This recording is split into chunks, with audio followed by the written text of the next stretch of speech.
स्वागत आहे तुमच्या भावाच्या चॅनलला. आणि आज आपण आलो आहे गावी दसऱ्यासाठी. तर आता जस्ट मी उतरलो सावंतवाडीला.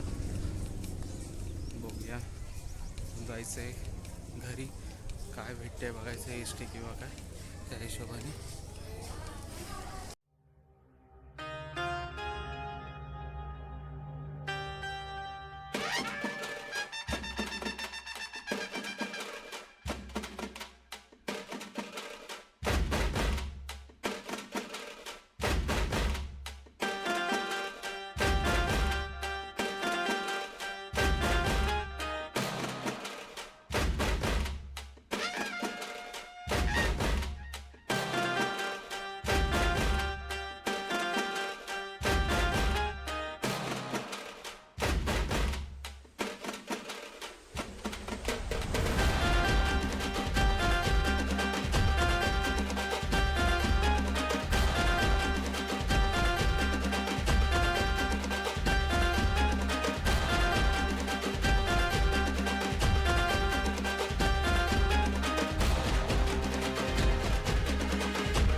तर आमच्या इथं मेन नाक्यावर आलो आहे, म्हणजे बायपास बोलतो आम्ही ह्याला. इथून लेफ्ट साईडला रेडी आहे, या साईडला आरोंदा सावंतवाडी त्या साईडला, आणि हा रस्ता जातो गोव्याला. इथून 10 मिनटं गोवा आहे, म्हणजे तो समोरचा डोंगर दिसतो तो गोवा आहे. आणि आता सुद्धा सामान घेऊन आलो आहे डेकोरेशनचं.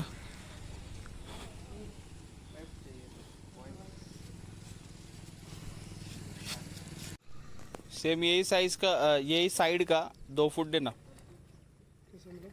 वो साइड का.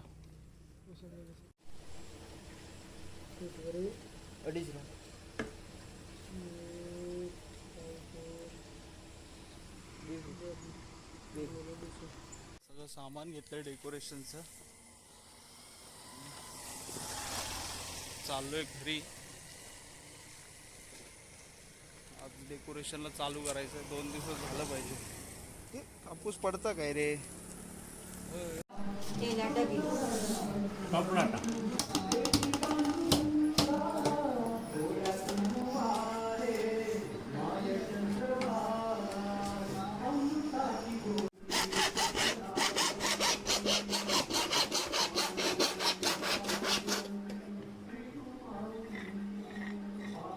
पकड पकड. इधर घट डर, इधर घट डर, अरे धर तू डुबो, अरे घट डर. इथं आता भजन चालू आहे देवळामध्ये. पण मी आतू चालू दांडिया बघायला. पण आतू बोललं की दांडिया बघायला शेवटचं.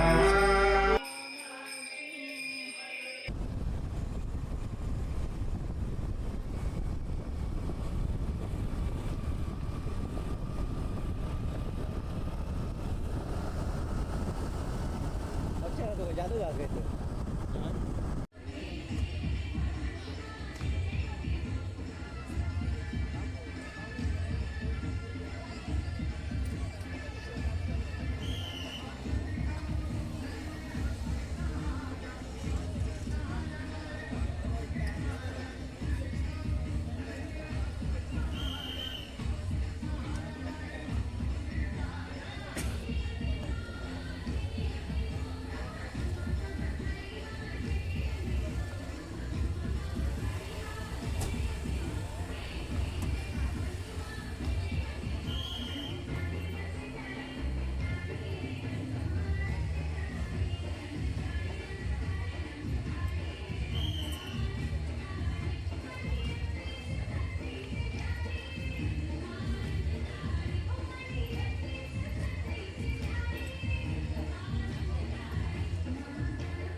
इथून आता गोव्याला चाललो आहे. गोव्याला इथंच केरीचे इथं दांड्या असतात. इथं दांड्या म्हणजे लोक जसा एक ग्रुप असतो ते येतात आणि सगळीकडे दांड्या करतात. म्हणजे असं आपण कसं एखादी सुपारी घेतो तसं टाईप.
को भी अंदर मत आने देना।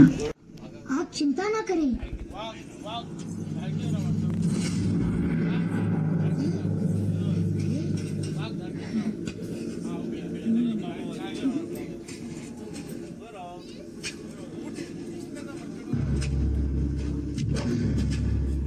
क्षमा करें प्रभु, आप अंदर नहीं जा सकते।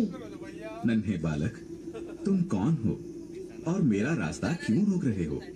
मैं गौरी पुत्र गणेश हूँ और माता के आदेश का पालन कर रहा हूँ। उनका आदेश है कि जब तक वो आज्ञा ना दे किसी को भी भीतर आने ना दिया जाए। गौरी पुत्र, तब तो यह आदेश मेरे लिए नहीं है, क्योंकि मैं गौरीपति शिव शंकर हूँ।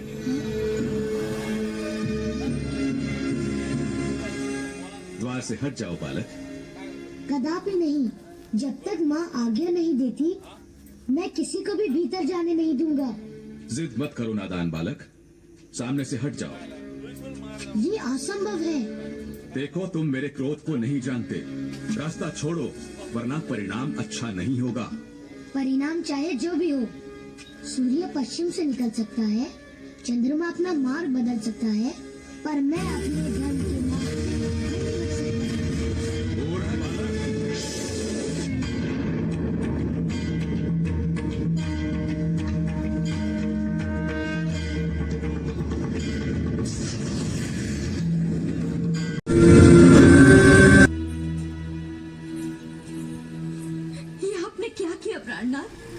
क्रोध में अपने ही पुत्र का वध कर दिया और आप सब देवगण चुपचाप खड़े ये तमाशा देखते रहे।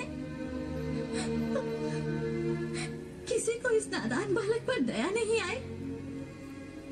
क्या एक नन्हे से बालक को हराना इतना जरूरी था कि सभी देवता यहाँ इकट्ठे हुए हैं। बोलिए, आप सब चुप क्यों हैं? शांत हो गया आपका क्रोध इस नन्हे से बालक के प्राण लेकर? नहीं हुआ तो मेरे भी प्राण ले लीजिए। मुझे अपना पुत्र वापस चाहिए, जीवित। आपको इसे प्राण दान देना होगा, अन्यथा मैं भी यही प्राण त्याग दूंगी। ये आप क्या कह रही हैं देवी? मैं न्याय मांग रही हूँ। मेरा पुत्र निर्दोष था, वो मेरी आज्ञा का पालन कर रहा था। क्षमा करें देवी, ये असंभव है।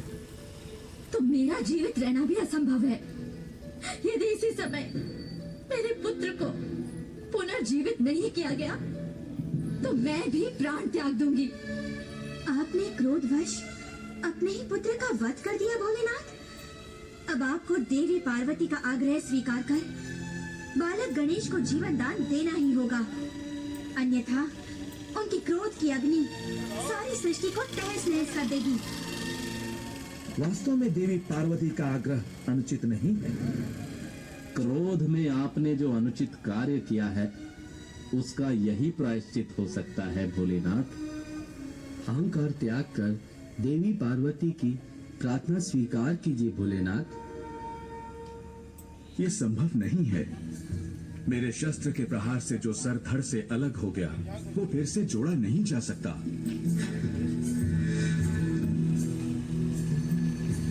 तब तो एक ही उपाय है, किसी और बालक का मस्तक जो आपके शस्त्र से ना काटा गया हो, बालक गणेश के धड़ से जोड़ा जा सकता है। जाओ, किसी ऐसे बालक का सर लेकर आओ जिसका चेहरा उत्तर दिशा में हो और जिसकी माँ अपने पुत्र की तरफ पीठ करके सो रही हो। जो आज्ञा प्रभु। देर मत करो, अगर समय निकल गया तो ये कभी जीवित नहीं हो पाएगा। जो आज्ञा। चलो।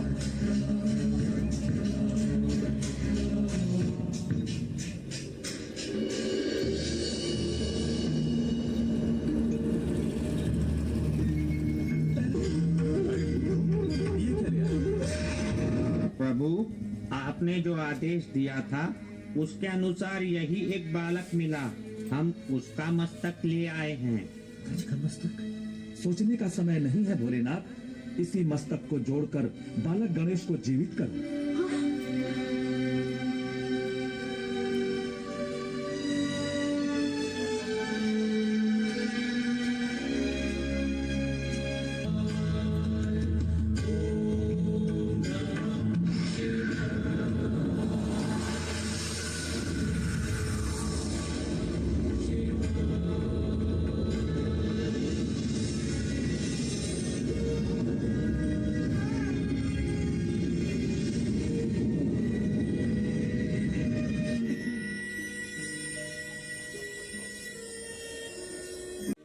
इसे देखकर सब इसका मजाक उड़ाएंगे। चिंतित मत हो प्रिय, ऐसा कुछ नहीं होगा। मैं इसे वरदान देता हूँ कि युगों युगों तक लोग इसकी पूजा करेंगे। ये अद्भुत बालक पृथ्वीवासियों का कल्याण करेगा।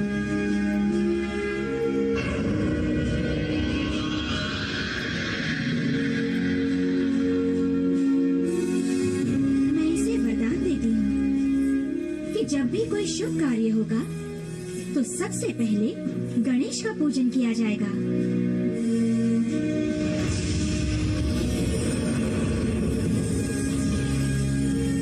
ये बालक विद्या और बुद्धि का दाता होगा।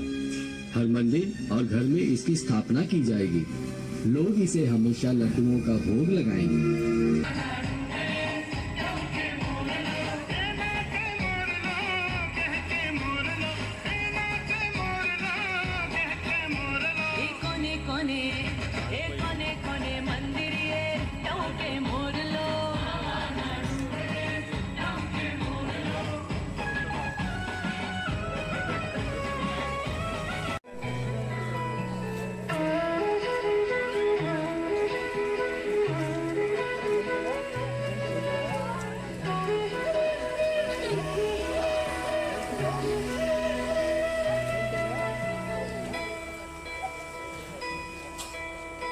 धागा था प्रीत का ये हौले हौले जुड़ गया